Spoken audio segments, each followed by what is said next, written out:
इस लड़की ने कभी नहीं सोचा था कि उसकी सुंदरता उसके लिए श्राप बन जाएगी। ये कहानी आज की हर लड़की के लिए प्रेरणादायक है, क्योंकि यह समस्या हमारे दैनिक जीवन में कहीं न कहीं सामने आती है। ताकि आपका अंत ऋतिका सिंह जैसा न हो, इस पूरी कहानी को ध्यान से देखें। ऋतिका की उम्र 20 से 21 साल थी और वह उत्तर प्रदेश के एक छोटे से गांव में रहती थी। उसके पिता काम के सिलसिले में गाजियाबाद आ गए और कुछ समय बाद अपने पूरे परिवार को भी वहीं बुला लिया। थोड़े समय के बाद नोएडा में उनके जूतों का व्यापार अच्छा चलने लगा और परिवार की आर्थिक स्थिति सुधरने लगी। ऋतिका के परिवार में उसके माता पिता और एक छोटा भाई था। ऋतिका खुद भी बहुत सुंदर और प्यारी लड़की थी, जो बीएससी कर रही थी और उसकी अंग्रेजी बहुत अच्छी थी।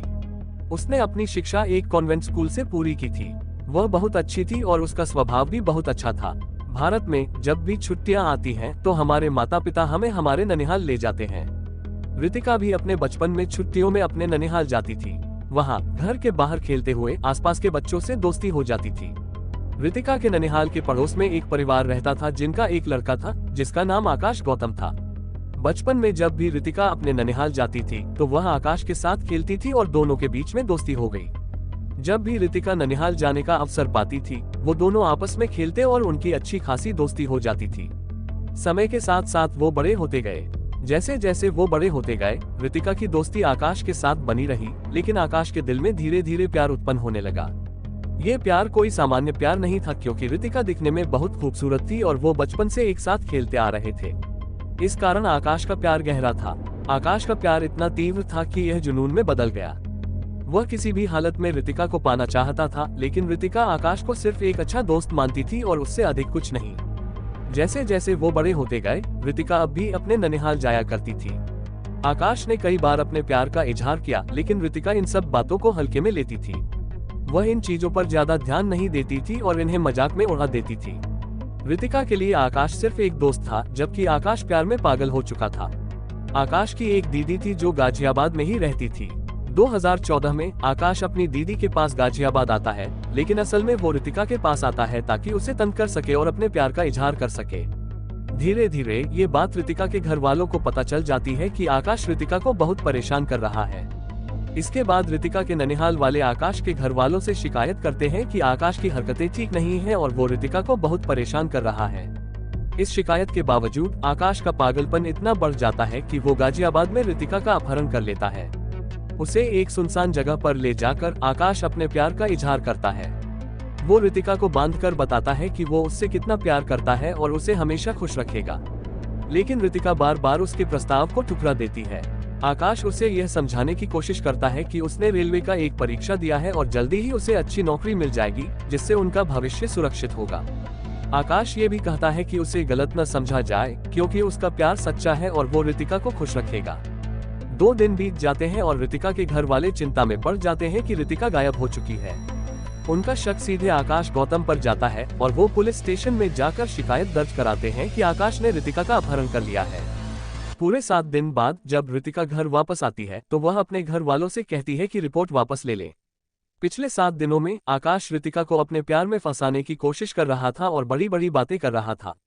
कहीं ना कहीं ऋतिका भी आकाश के प्यार में पड़ जाती है। वह अपने घर वालों से कहती है कि अब उसे आकाश पसंद है और वो उसकी शादी आकाश से करवा दे। हालांकि ऋतिका के घर वालों को पता था कि आकाश सही लड़का नहीं है। आकाश को बहुत गुस्सा आता था, उसकी कोई स्थायी नौकरी नहीं थी और वो आवारा था। ऋतिका के घर वाले जानते थे कि उनकी बेटी पढ़ी लिखी, सुंदर और सुशील है, इसलिए वे उसकी शादी आकाश से नहीं करना चाहते थे। लेकिन आकाश की जिद इतनी बढ़ चुकी थी कि उसने ऋतिका को अपने प्यार के जाल में फंसा ही लिया। आकाश ने ऋतिका से झूठ बोला था कि उसने रेलवे में परीक्षा दी है, सिर्फ इसलिए ताकि वो उससे शादी कर सके।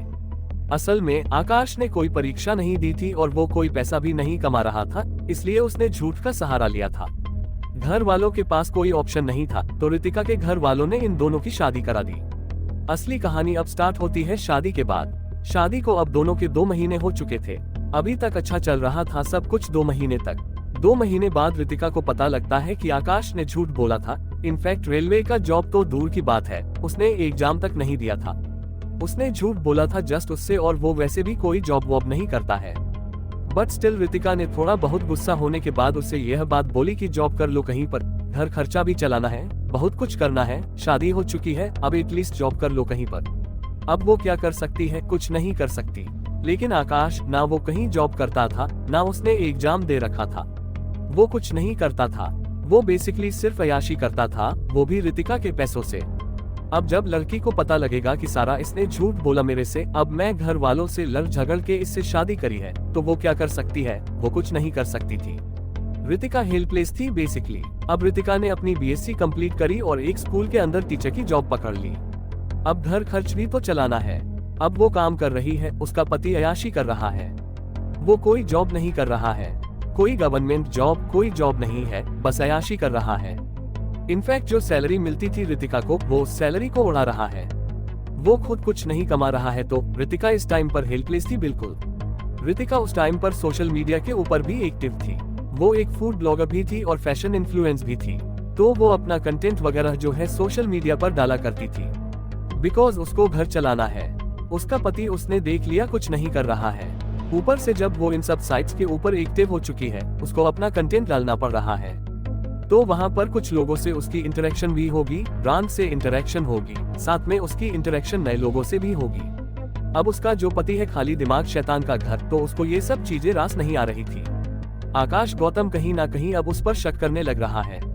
अब शक करने लग रहा है तो उसको उस पे गुस्सा आ रहा, जिससे लड़ाइयाँ हो रही है।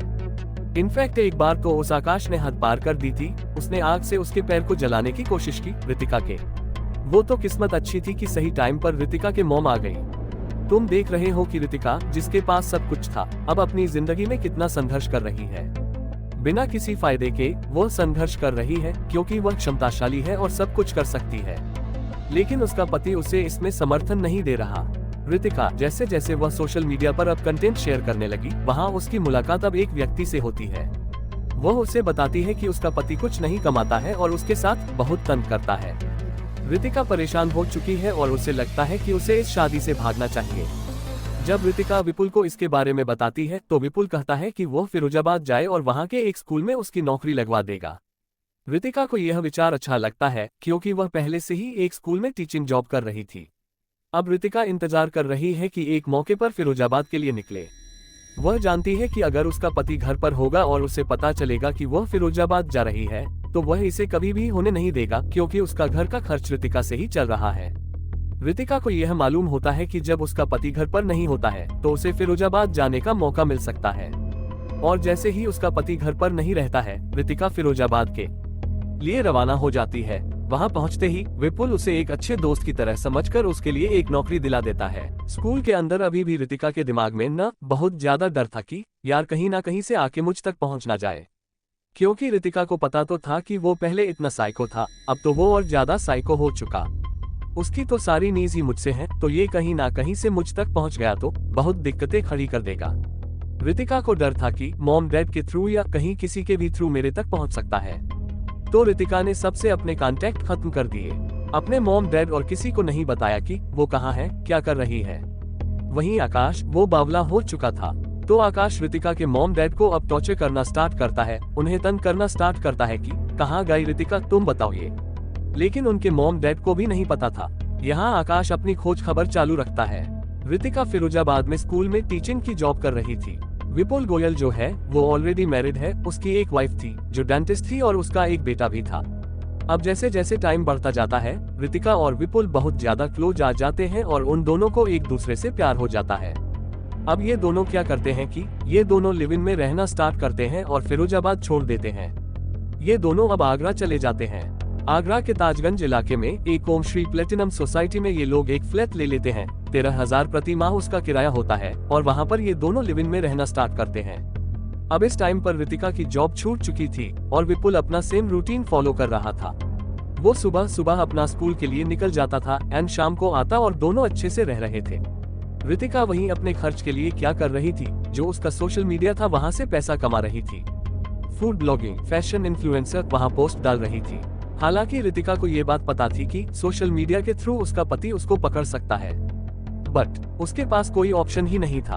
अब उसको पैसे कमाने के लिए कुछ तो करना है, तो वहाँ पर डाल रही थी इस रिस्क के साथ। वहीं अब रितिका ने साथ साथ क्या किया कि अपने पति के ऊपर, आकाश के ऊपर डिवोर्स केस फाइल कर दिया एंड साथ में 50 लाख की डिमांड भी रखी। 50 लाख की डिमांड इसलिए रखी कि मेरे पति ने 2014 से 2018 तक इन 4 सालों में मेरे को बहुत प्रताड़ित किया है। मेरा शोषण किया है, मेरे को टॉर्चर किया, जलाने की कोशिश की है। तो इन सब चीजों का मेरे को कंपनसेशन चाहिए 50 लाख। सब चीजें अभी तक नॉर्मल थी। वहीं दूसरी साइड हमारा आकाश गौतम, वो अपनी पत्नी को पागलों की तरह ढूंढ रहा था। हर जगह से सोशल मीडिया पर हर पॉसिबल कोशिश कर रहा था। वहीं उसकी वो कोशिश अब कंप्लीट हो जाती है जैसे ही वो पता लगाता है कि डाइवोर्स पेपर कहाँ से भेजे गए हैं। अब इस तरीके से उसको पता लग जाता है कि हाँ, यहाँ रहती है मेरी पत्नी। आगरा में ओम श्री प्लेटिनम सोसाइटी में रह रही है। यहाँ आकाश अब प्लान बनाता है। आकाश को पता था कि एक अच्छी सोसाइटी है तो उसके अंदर एंट्री ऐसे तो मिलने नहीं वाली है, तो वो अपनी प्लानिंग में अब लोगों को इंक्लूड करता है। सबसे पहले तो अपने मोहल्ले में उसके आसपास में जो 2 उसकी मुंह भोली बहनें थी, वो उनको इंक्लूड करता है, काजल और सुशीला को। एंड साथ में वो इंक्लूड करता है अपने एक दोस्त को जिसका नाम था चेतन, और वो जो चेतन है वो अपने एक और दोस्त को बुला लेता है प्लान के अंदर जिसका नाम था अनवर। तो अब ये 5 लोग प्लानिंग करते हैं कि कैसे जाना है सोसाइटी के अंदर, कैसे रितिका को पकड़ना है, कैसे उसको लाना है। अब आ जाता है दिन 24 जून 2022 का। सुबह के 10:30 बज रहे होते हैं। ये 5 पहुंचते हैं सोसाइटी के गेट पर। ये 5 अपने पास रखते हैं एक रस्सी और एक चाकू। वहां पर एक वॉचमैन होता है छोटू नाम का। तब ये बोलते हैं कि इनको 601 में जाना है। अब वो क्या है कि वो इन पे शक नहीं करता। यही तो गेम था कि साथ में 2 लड़कियां हैं तो सिक्योरिटी गार्ड को लगे फैमिली वाले कहीं जा रहे हैं तो शक कम होगा। बेसिकली अकेले जाएंगे 3 लौंडे तो शक हो जाता है। इसलिए उसने अपने प्लान में लड़कियां रखी कि हाँ भाई परिवार वाले लगे, और इन्होंने अपना फ्लो भी झूठा बताया 601। तो सिक्योरिटी गार्ड ने जाने दिया, जबकि इनको 4थे फ्लोर पर जाना था क्योंकि रितिका का रूम नंबर 404 था। तो ये सिक्योरिटी को झूठ बोलकर अंदर चले जाते हैं। एंड ये 5 लोग पहुंचते हैं रितिका के फ्लैट के बाहर और बेल बजाते हैं 404 में। एंड जैसे ही बेल बजाते हैं सामने रितिका बाहर आती है। अब रितिका अपने पति को सामने देखते ही जैसे ही दरवाजा बंद करने लगती है, वहीं ये दोनों लड़कियां दरवाजे को पुश करके खोलती हैं और रितिका को ले जाती हैं दूसरे रूम के अंदर और वहां पर उसके साथ मारपीट स्टार्ट कर देती है।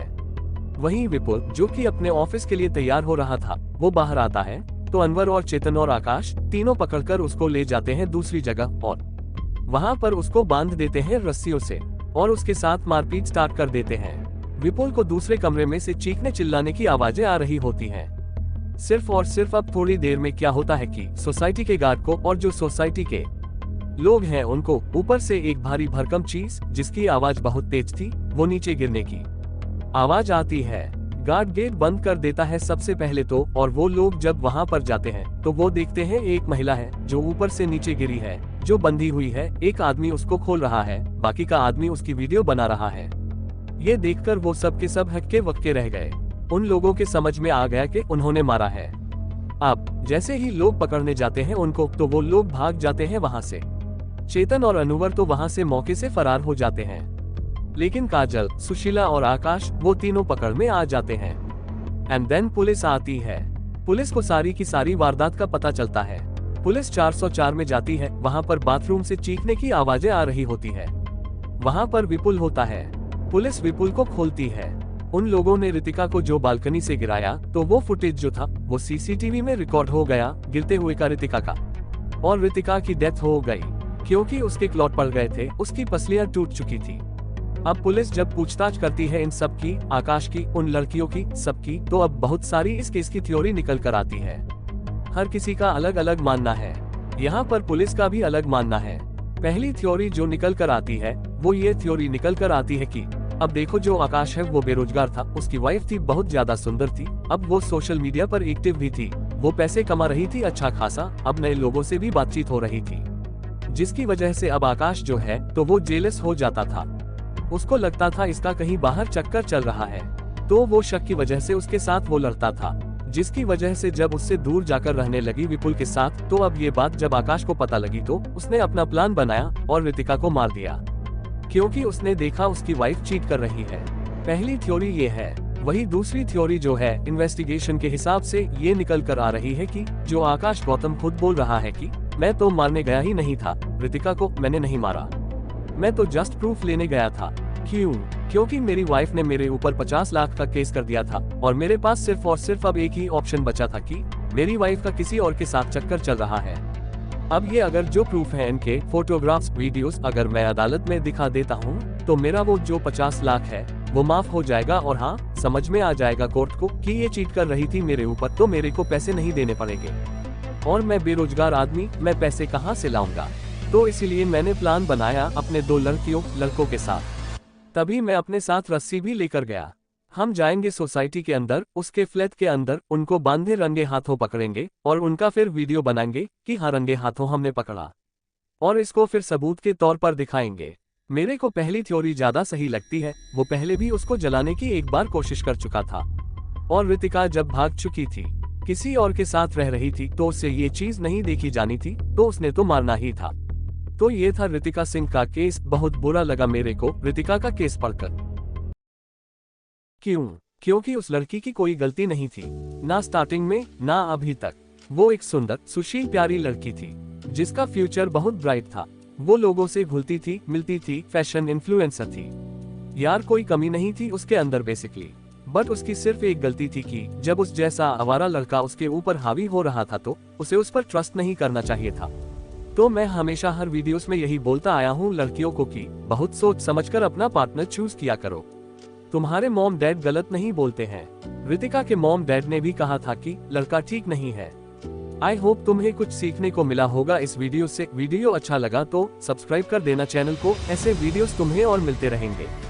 एंड मुझे बाकी प्लेटफॉर्म पर भी तुम फॉलो कर सकते हो।